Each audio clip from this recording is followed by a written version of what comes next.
أعوذ بالله من الشيطان الرجيم بسم الله الرحمن الرحيم يا بني إسرائيل اذكروا نعمتي التي أنعمت عليكم وأني فضلتكم على العالمين واتقوا يوما لا تجزي نفس عن نفس شيئا ولا يقبل منها شفاعة ولا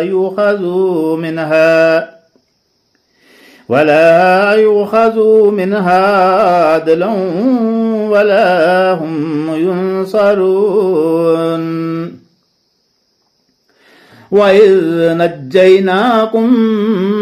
من آل فرعون يسومونكم سوء العذاب يذبحون أبناءكم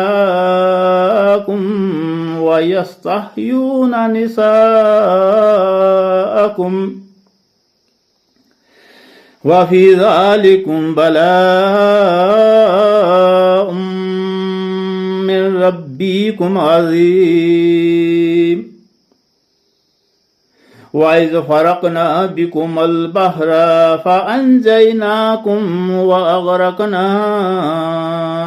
آل فرعون وأنتم تنظرون وإذ وعدنا موسى 40 ليلة ثم اتخذتم العجل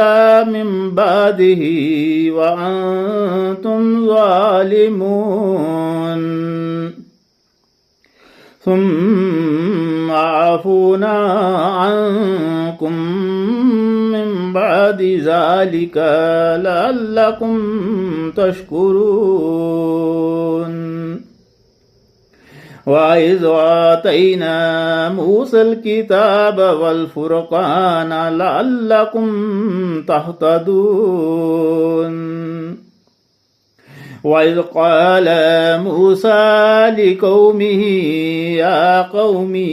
إنكم ظلمتم أنفسكم باتخاذكم العجل فتوبوا إلى بارئكم فاقتلوا أنفسكم ذلكم خير لكم عند بارئكم فتاب عليكم إنه هو التواب الرحيم.